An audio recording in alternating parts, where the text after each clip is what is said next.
काय? किचन साफ झाले की नाही तुमचं? टेन्शन घेऊ नका. मी असल्यावर मी तुम्हाला सगळ्या गोष्टींवरती उपाय देणार आहे. तर आपलं किचन हे फक्त रिमेनिंग आहे. बाकी आपला हॉल, बेडरूम, कबड सगळं काही स्वच्छ झालेलं आहे. हॉलची डस्टिंग थोडीफार बाकी आहे, पण त्याचा व्हिडिओ सुद्धा आपण ऑलरेडी शेअर केलेला आहे. त्यानंतर आता मेन असतं किचन, आणि किचन हे आपल्या घरातील सगळ्यात जास्त टाइम घेणारं जे आहे ते असतं.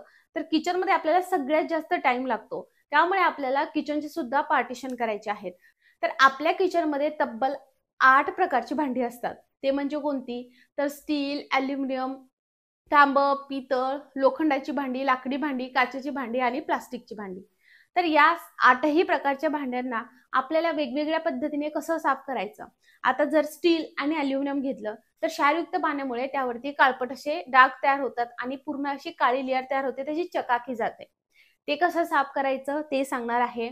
आपली काचेची भांडी आणि प्लास्टिकची भांडी ही काय होतात तर पांढरट होत चालतात. म्हणजे तो जो ट्रान्सपरंट कलर हवा असतो तो न राहता पांढरट होत चालतात. तर त्याला वेगळ्या पद्धतीने आपल्याला घासावं लागतं. ते सुद्धा आपण आज या व्हिडिओमध्ये बघणार आहोत. लोखंडी भांडे हे मेंटेन करणं थोडंसं अवघड वाटतं, त्यामुळे आपण अव्हॉइड करतो. पण खरं तर सगळ्या भांड्यांपेक्षा त्याच भांड्यांमध्ये आपण खरं तर जेवण बनवायला पाहिजे. पण ते भांडे गंजतात, म्हणून मग ते कसे साफ करायचे ते सुद्धा या व्हिडिओमध्ये बघणार आहोत. आणि त्याचबरोबर सणावाराला तांबू पितळीची भांडी प्रामुख्याने खूप जास्त वापरली जातात. तर ती कशी साफ करायची ते सुद्धा आज आपण या व्हिडिओमध्ये बघणार आहोत. आणि लाकडी भांडी ही आपण जशी भांडी घासतो तसंच करून, ऊन असेल तर उन्हामध्ये सुकवलं आणि नंतर त्याला ऑइलिंग करून घेतलं तर ती सुद्धा चांगली अशी राहतात. तर ती भांडी सुद्धा आपण स्टेप बाय स्टेप बघणार आहोत. 8ही प्रकारची भांडी कशी साफ करायची ते बघणार आहोत. त्यानंतर किचनचं डीप क्लिनिंग तर आपण बघणारच आहोत, पण किचनमध्ये जी भांडी असतात ती साफ करणं खूप गरजेचे आहे. त्यामुळे चला व्हिडिओला सुरुवात करूया. शेवटपर्यंत व्हिडिओ नक्की बघा. तर सुरुवात करूयात आपण तांबं पितळीची भांडी साफ करण्यापासून. तर तुम्ही बघू शकता तांबं पितळीची भांडी अशा पद्धतीने खूप घाण झाली आहे. मार्केटमध्ये आपण जी पावडर आणतो त्यामुळे काय होतं तर आपल्या हाताची फार जळजळ होते आणि ती पूर्ण पावडर नंतर काळपट होऊन आपल्या हाताला जर जाळं असेल तर त्या जाळ्यामध्ये अडकते आणि आपल्या नखांमध्ये सुद्धा ती काळी अशी लेयर जमा होते आणि नंतर आपल्या हाताला खूप खाज सुटते. सो तुम्हाला काय करायचं आहे, मिक्सरचं भांडं घ्यायचं आहे. मिक्सरच्या भांड्यामध्ये तुम्हाला 2 ते 3 चमचे गव्हाचं पीठ टाकायचं आहे. आता तुम्हाला जेवढी तांबं पितळीची भांडी साफ करायची खरं तर तेवढं तुम्हाला ही पावडर बनवायची आणि त्यानंतर त्यामध्ये टाकायचं आहे आपल्याला 1 चमचा मीठ. आता गव्हाच्या पिठाऐवजी तुम्ही बेसन सुद्धा इकडे घेऊ शकता, पण गव्हाचं पिठाने खूप जबरदस्त क्लीन निघतं म्हणून गव्हाचं पीठ घेतलंय. त्यानंतर लिंबू सत्व घ्यायचं आहे आपल्याला 2 चमचे. लिंबू सत्व म्हणजेच त्याला सिट्रिक ॲसिड म्हटलं जातं. कोणत्याही किराणा मालाच्या दुकानात तुम्हाला सहज उपलब्ध होईल. 2 प्रकारच्या फॉर्ममध्ये मिळतं, एक म्हणजे साखरेसारख्या आणि एक पावडर फॉर्ममध्ये.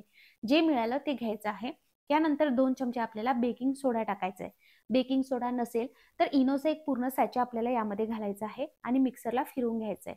आता याला चांगला मार्केटची पावडर असते तसा कलर येण्यासाठी एकतर लाल कलर तुम्ही टाकू शकता किंवा मग तुम्ही त्यामध्ये हळद सुद्धा टाकू शकता. आता ही पावडर तुम्ही एअरटाईट कंटेनरमध्ये भरून ठेवू शकता. जेव्हा भांडे घासायचे तेव्हा एका बाउलमध्ये ही पावडर घ्यायची आणि नंतर इथून पुढे सेम प्रोसेस करायची. ही पावडर तुम्ही मात्र फ्रीजमध्ये स्टोअर करायची आहे, म्हणजे त्याला जाळी लागणार नाही, कारण गव्हाचं पीठ वापरलंय म्हणून. त्यानंतर आपल्याला एक लिंबाचा रस टाकायचा आहे. यामध्ये बिलकुल व्हिनेगरचा वापर करायचा नाही. जर तुम्ही व्हिनेगरचा वापर केला तर मग तुमचे भांडे पटकन काळपट होतील. त्यामुळे फक्त लिंबाच्या रसाचा वापर करायचा आहे आणि थोडं डिशवॉश लिक्विड वापरायचं आहे. याऐवजी तुम्ही निरमा सुद्धा वापरू शकता, म्हणजे जेव्हा आपण पावडर बनवतो तेव्हा त्यातच निरमा टाकायचा आहे.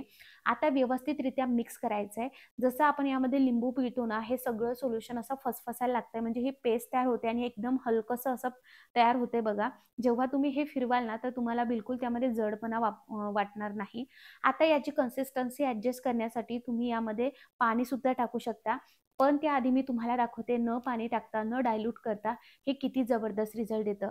हे बघा, या पद्धतीने फक्त लावलंय आणि आपल्याला घासण्याचीही गरज नाहीये, फक्त आपल्याला ही पावडर लावायची आहे. एकदम जबरदस्त हे क्लीन होतं बघा. आणि व्यवस्थितरित्या फक्त असं टाकायचं. तुम्ही एक ती सॉफ्ट घासणी असते बघा, पिवळी आणि हिरवी, त्या घासणीचा वापर करून हे करू शकता. यामुळे तुमच्या हाताला बिलकुल खाज येणार नाही. तुम्ही बघू शकता रिझल्ट अगदी तुमच्या समोर आहे. आता यामध्ये पुन्हा थोडंसं मी डिशवॉश लिक्विड टाकून पाणी टाकलेलं आहे आणि व्यवस्थित मिक्स करायचं आहे. आता बघा, आपण जेव्हा मार्केटची पावडर किंवा स्प्रे वापरतो तेव्हा ते केल्यानंतर आपण काय करतो, एकतर साबण वापरत असू भांड्यासाठी तर त्याने घासतो, किंवा डिशवॉश लिक्विड वापरत असू तर त्याने घासतो. तर तसं न करता इकडे आपण त्यामध्येच टाकल्यामुळे डायरेक्टली आपल्याला धुवून घ्यायचं, नंतर आपल्याला काही याची गरज नाही आहे. तर या पद्धतीने आता तुम्हाला दाखवते. तुम्ही बघू शकता रिझल्ट अगदी तुमच्या समोर आहे. त्यानंतर तुम्हाला घासणी घ्यायची आहे आणि घासणीने व्यवस्थित हे घासून घ्यायचं आहे. हे करत असताना आपल्याला एका गोष्टीचं काळजी घ्यायची आहे, की हे करत असताना तुम्ही हेच पितळसाठी सुद्धा वापरू शकता. म्हणजे तांबं, पितळ हे सगळं याने साफ होतं. त्याचबरोबर ॲल्युमिनियम, स्टील म्हणजे सगळ्या प्रकारची भांडी याने व्यवस्थितरित्या साफ होतात. एवढं जबरदस्त सोल्युशन आहे. त्यामुळे आता मार्केटहून तुम्हाला स्प्रे किंवा तुम्ही जी पावडर वापरता ती वापरायची खरं तर गरज नाही.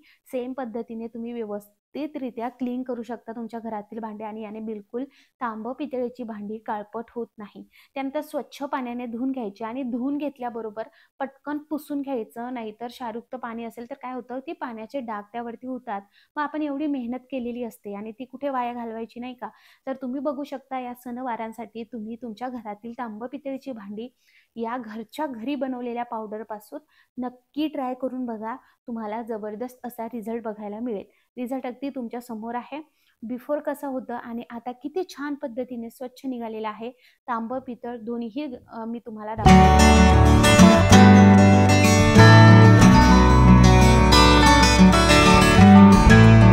मला आता ॲल्युमिनियमची भांडी जर काळपट झाली असेल, कशी स्वच्छ करायची ते सांगते.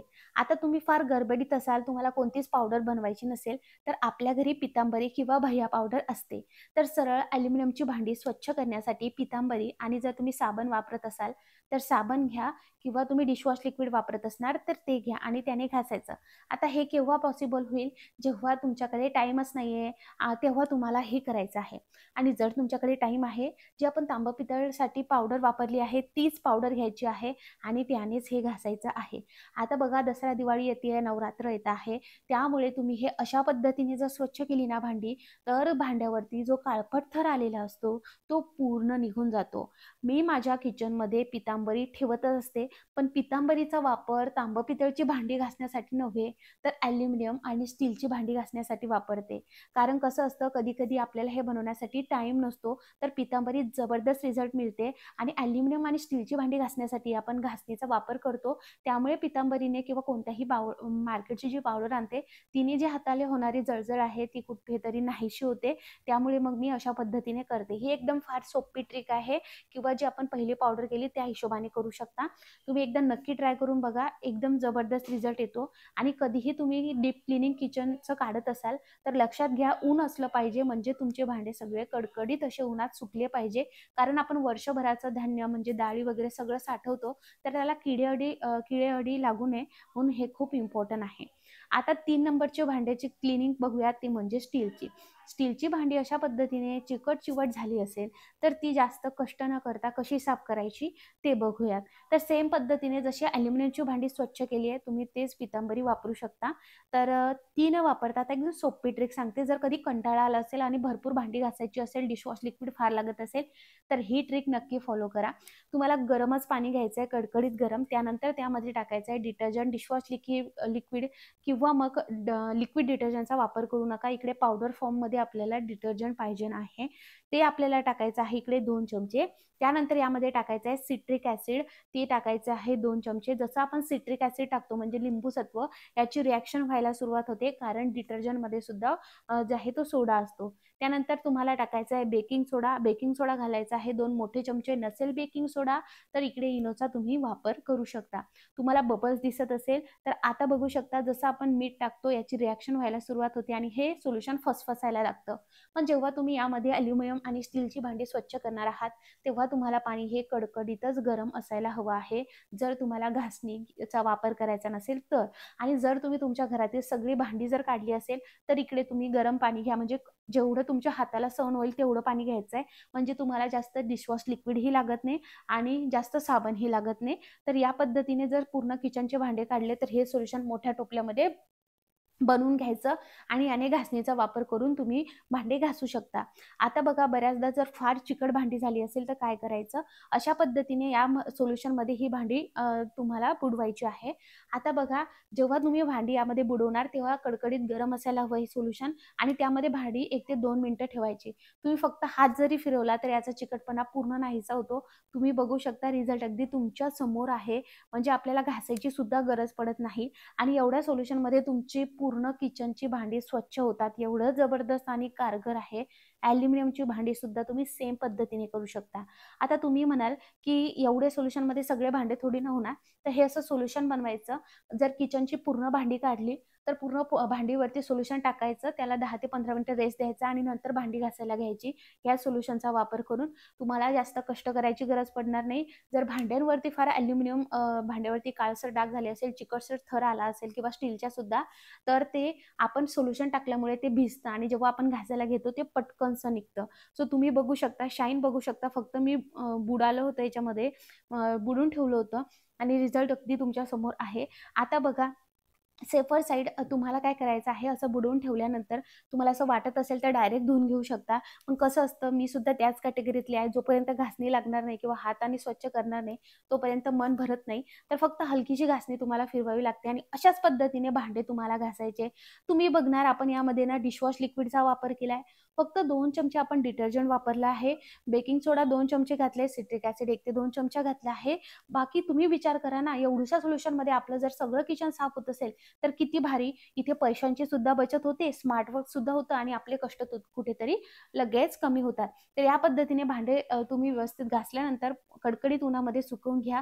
तुम्ही बघणार, स्टील आणि ॲल्युमिनियमच्या भांड्यांची जी शाईन आहे ती परत येते. ही ट्रिक करून बघा आणि मग ह्या व्हिडिओच्या कमेंटमध्ये मला सांगा की तुम्हाला हा व्हिडिओ कसा वाटला आणि ही ट्रिक तुमच्या कामी आली की नाही. एकदम जबरदस्त.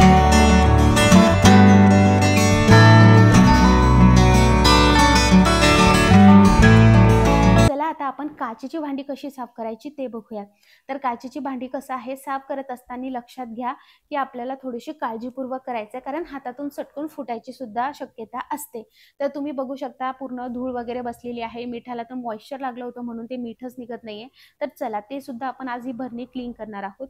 तर जे सोल्युशन आपण स्टीलच्या भांड्यासाठी केलं होतं त्याच सोल्युशनमध्ये कडकडीत पुन्हा गरम पाणी टाकायचं आहे. जे जे इन्ग्रेडियंट घेतले तेच टाकायचे आहे आणि आपल्याला काचेची भांडी या सोल्युशनमध्ये बुडवत ठेवायची आहे. आता लक्षात घ्या, हे गरम पाणी आहे, यामध्ये काचेची भांडी 10 ते 15 मिनिटं म्हणजे जोपर्यंत हे सोल्युशन कोमट होत नाही तोपर्यंत बुडवून ठेवायचे. लक्षात घ्या, यामध्ये आपण डिटर्जंट वापरलंय त्यामुळे हात सॉफ्ट होऊ शकतात, सटकू शकतं. त्यामुळे तुम्हाला एकदम व्यवस्थितरित्या आणि सांभाळून करायचंय. साफ करायला जाल आणि उद्या उगच फुटेल. तर 10 ते 15 मिनिटं झाल्यानंतर एकदम सॉफ्ट घासणी घ्यायची आहे. बिलकुल तुम्हाला जी स्टीलची हार्ड स्क्रबर असतं ते घ्यायचं नाहीये. सॉफ्ट घासणी घ्यायची आहे आणि सॉफ्ट घासणीने तुम्हाला अशा पद्धतीने घासायचं आहे. जी काही काळी म्हणजे अशी पांढरी परत आलेली असते काचेच्या भांड्याला, ती पूर्ण निघून जाते. काचेची भांडी अशाच पद्धतीने साफ करावी, म्हणजे त्याची जी काही ट्रान्सपरंट असतं ते, जी शाईन असते ती परत येते. पांढरट जो झालेला पूर्ण भाग असतो काचेच्या बाटल्यांचा किंवा भरण्यांचा, तो पूर्ण निघून जातो. त्यामुळे काचेची भांडी अशी स्वच्छ करावी. तुम्ही काचेची भांडी स्वच्छ करत असताना डिटर्जंट ऐवजी तुम्ही इकडे डिशवॉश लिक्विडचा वापर करू शकता आणि कधीही काचेची भांडी स्वच्छ करत असताना खाली तुम्ही एखादा जाड असा कपडा अंथरू शकता, म्हणजे जर भरणी तुमच्या हातातून सटकलीच तर ती फुटणार नाही. व्यवस्थितरित्या ती खाली रुमाल किंवा जाडसर कपडा टाकल्यामुळे सिक्युअर राहील असंच मी म्हणेल.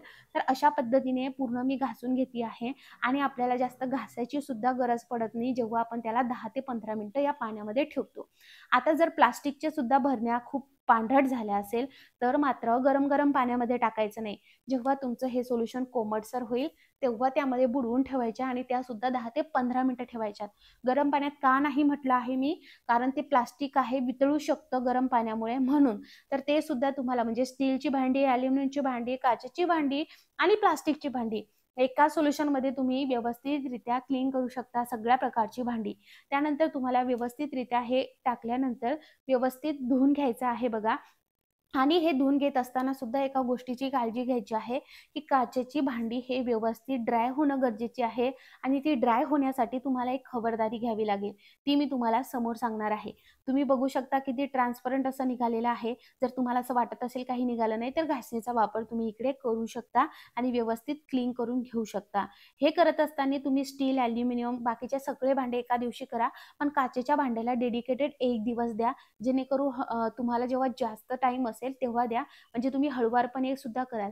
का होतं, एकदा जर आपण सगळी भांडी काढली ना काही नुकसान होतं, कारण आपण सुद्धा थकतो आणि ह्या गोष्टी होतात. त्यामुळे या गोष्टीची तुम्हाला काळजी घ्यायची आहे. आता आपली काचेची भांडी सगळी आता धुवून झाली आहे, तर ही सुकवायची कशी ते सुद्धा जाणून घ्या आणि हे खूप इम्पॉर्टंट आहे. घरात लहान मुलं असेल तर त्यांचा हात पोहोचणार नाही अशाच ठिकाणी ठेवा. तर तुम्हाला काय करायचंय, अशा पद्धतीने नॅपकिन हातरायचा आहे. थोडा जाडसर असेल तर ठीक आहे आणि अशा पद्धतीने काचेची भांडी यावरती ठेवायची. म्हणजे इन केस जर पडलं असेल ना, तर ते फुटणार नाही. म्हणजे माझी जी काही मोठी अशी भरणी दिसते, ही 2ची घेतली होती मी Flipkartवरून, पण मी असंच ठेवलं आणि माझ्या मुलीने त्याला हात लावला तर ती फुटली होती.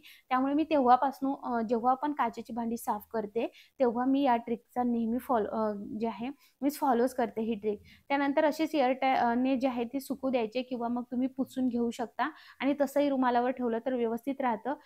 म्हणजे 3 ते 4 घंटे असं ठेवायचं आणि नंतर वरच्या बाजूने त्याचं तोंड करायचं, म्हणजे जेणेकरून आतून सुद्धा व्यवस्थित ती ड्राय होऊन जाते. त्यानंतर जी काही प्लास्टिकची आहे ती 10-15 मिनिटानंतर घासून घ्यायची आहे तुम्हाला. आता जेव्हा तुम्ही प्लास्टिकची भांडी घासता तेव्हा यामध्ये डिशवॉश लिक्विडचा वापर करायचा नाही. जे आपण स्टीलची भांडी क्लीन करण्यासाठी वापरलंय डिटर्जंट, त्याचाच वापर करायचा. त्याने जबरदस्त निघतात आणि स्वच्छ असं धुवून घ्यायचं आहे. जर प्लास्टिकच्या बरण्यांना असे काही लेबल्स वगैरे असेल तर ते सुद्धा गरम पाण्याने व्यवस्थित निघून जातात आणि अशा पद्धतीने भिजत ठेवल्यामुळे जो प्लास्टिकच्या भांड्यांवरती चिकट थर आलेला असतो तो पूर्णपणे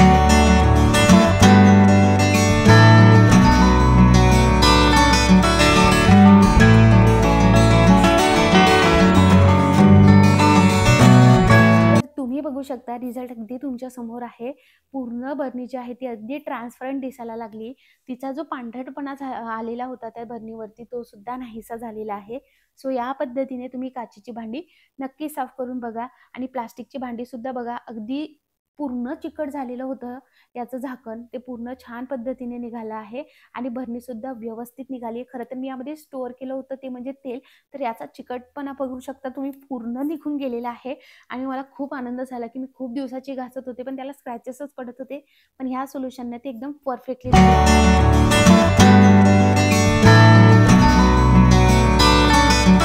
आता लोखंडाची भांडी कशी स्वच्छ करायची ते बघूयात. लोखंडी भांडी वापरल्यानंतर पटकन स्वच्छ करावी, म्हणजे त्याला गंज चढत नाही. आता ती क्लीन करण्यासाठी एकतर तुम्ही डिशवॉश लिक्विड वापरत असणार त्याचा वापर करा किंवा मग तुम्ही साबण वापरत असणार तर त्याचा वापर करा. आता मी ना लोखंडाची भांडी ही तळण्यासाठी जास्त करून वापरते. तर तुम्ही बघू शकता खालच्या बाजूने फार तेल आहे आणि कसं आहे मेंटेन करण्यासाठी मी पितांबरीचा वापर करते. जर फार तेलकट झाली असेल तर पितांबरी पावडर टाकायची, क्लीन करायची. पितांबरी नसेल वापरायची तर जी आपण स्टार्टिंगला तुम्हाला तांबं पितळ क्लीन करण्यासाठी सांगितली आहे त्या पावडरचा तुम्हाला वापर करायचा आहे. व्यवस्थित घासून घ्यायचा आहे. जर तुम्ही लोखंडी भांड्यामध्ये भाजी बनवली असेल तर पटकन काढायची, नाहीतर ती काळी होते. स्वच्छ असं धुवून घेतलं आहे मी आणि त्यानंतर लोखंडी भांडी जशी स्टील, ॲल्युमिनियम बाकीची भांडी असतात तर ते तसेही ठेवले तर त्यावरती काही डाग होत नाही. पण मात्र आपल्याला लोखंडी भांडी अशा पद्धतीने नेहमी मेंटेन करावी लागतात. धुवून घेतल्याबरोबर आपल्याला काय करायचे आहे तर पुसून घ्यायचे किंवा मग तुम्ही उन्हामध्ये ठेवू शकता. याच्यामध्ये जर पाणी लागलं तर लगेच मग त्याला जे आहे पिवळसर असे डाग पडतात आणि मग ते असं होतं आपल्याला की याला फार मेंटेनन्स असतो, तर मग हे होतं. पण नेहमी जर तुम्ही अशा पद्धतीने केलं आणि एकदा हे वापरात आलं ना की मग पुन्हा पुन्हा असं करायची गरज पडत नाही. त्यानंतर गॅस सुरू करायचा, एकदम मोठ्या आचेवरती कढई, पॅन जे असेल तवा तो गरम करून घ्यायचा आहे तुम्हाला. म्हणजे जर तुम्ही पुसलं नाही तर ही ट्रिक तुम्ही फॉलो करू शकता. 2 टाईपचं करू शकता. त्यानंतर तेल टाकायचं आहे आणि पूर्ण तेल आपल्या या लोखंडी भांड्याला लावायचं. अशा पद्धतीने तुम्ही 5 ते 6 वेळाच करा. नंतर तुम्हाला ऑइलिंग करायची सुद्धा गरज पडत नाही, कारण ते व्यवस्थित मग मेंटेन होऊन जातं. फक्त ते नेहमी वापरात आलं पाहिजे. पण जर तुम्हाला लोखंडी भांडे हे ठेवायचं असेल तर मग तुम्ही अशा पद्धतीने ऑइलिंग करूनच ती ड्राय करूनच ठेवा, जेणेकरून तुम्हाला जे आहे नंतर त्याला जंग चढणार नाही आणि तुम्ही ती व्यवस्थित वापरू सुद्धा शकता. तुमच्याही घरी लोखंडी भांडी असेल तर त्याचा वापर पोळ्या भाकरी करण्यासाठी तव्याचा वापर करा आणि कढई वगैरे असेल तर भाजी बनवू शकता. नाहीच भाजी बनवायची तळण काढण्यासाठी सुद्धा तुम्ही याचा वापर करू शकता. म्हणजे आपली जी स्टील आणि अॅल्युमिनियमची कढई फार चिकट होते ना, तर ते कुठेतरी हे बघायला भेटत नाही अशामध्ये. आणि अशा पद्धतीने हे पूर्ण ड्राय करून घ्यायची. तर लोखंडी भांड्याचा असा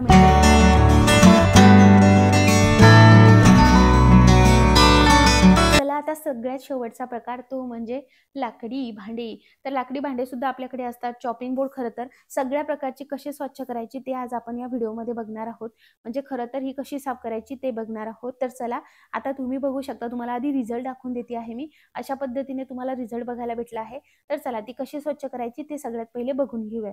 तर तुम्हाला काय करायचं आहे, डिशवॉश लिक्विड वापरत असणार तर त्याचा वापर करा. साबण वापरत असणार तर त्याचा. तर कधीही काय होतं, तर लाकडी भांड्यांना काय होतं, तर फार बुरशी लागते आणि पावसाळ्यात हे मेंटेन करणं खरं तर अवघड होऊन जातं. त्यामुळे पावसाळ्यात मी खरं तर जास्त करून याचा वापर करत नाही. अशा पद्धतीने धुवून घेतली आणि नंतर आपल्याला याला काय करायचं, ऑइलिंग करायची आहे आणि हे कंपल्सरी करायचं आहे. चॉपिंग बोर्ड असेल, लाकडी चमचे वगैरे असेल किंवा अजून तुमच्याकडे काय असेल, फर्निचर असेल, त्याला ऑइलिंग करणं खूप महत्त्वाचं असतं. तेव्हाच त्याचे मेंटेनन्स आणि शाईन परत येत असते. सो अशा पद्धतीने त्याला तेल लावायचं आहे. असं केल्यानंतर मग तुम्ही बघू शकता की ते मेंटेन सुद्धा राहतं, त्याला बुरशी सुद्धा लागत नाही आणि कडकडीत उन्हामध्ये खरं तर हे ड्राय करून घ्यायचं, म्हणजे बुरशी लागत नाही. सो या पद्धतीने तुम्ही सगळे 8 प्रकारची भांडी जी आहे ती स्वच्छ करा आणि मला कमेंटमध्ये नक्की सांगा की तुम्हाला ह्या सगळ्या ट्रिक कशा वाटल्या ते. काय मंडळी, आपलं किचन सुद्धा किती छान दिसतं. तर काय मंडळी, कसा वाटला तुम्हाला हा व्हिडिओ? 8ही प्रकारची भांडी कशी साफ करायची हेच मी तुम्हाला सांगितलं, एकदम सोप्या पद्धतीने सांगितलंय. हा व्हिडिओ तुम्ही शेवटपर्यंत बघितल्याबद्दल खूप खूप आभार. हा व्हिडिओ सगळ्या मित्रपरिवारासोबत शेअर करा, कारण आता सणवार आहेत, त्यामुळे सगळ्यांच्या घरी साफसफाईची लगबग सुरू असेल. त्यामुळे हा व्हिडिओ त्यांना खरंच खूप मोलाचा ठरेल. तर लवकरच भेटूयात नवीन व्हिडिओमध्ये. पुढचा व्हिडिओ तुम्हाला कशा रिलेटेड हवा आहे कमेंटमध्ये पटापट सांगा. आणि हो, तुम्हाला आपले व्हिडिओ कसे वाटतात हे सुद्धा मला कमेंटमध्ये नक्की कळवा. फेसबुकवर बघत असणार तर लाईक आणि फॉलो करा. चला बाय.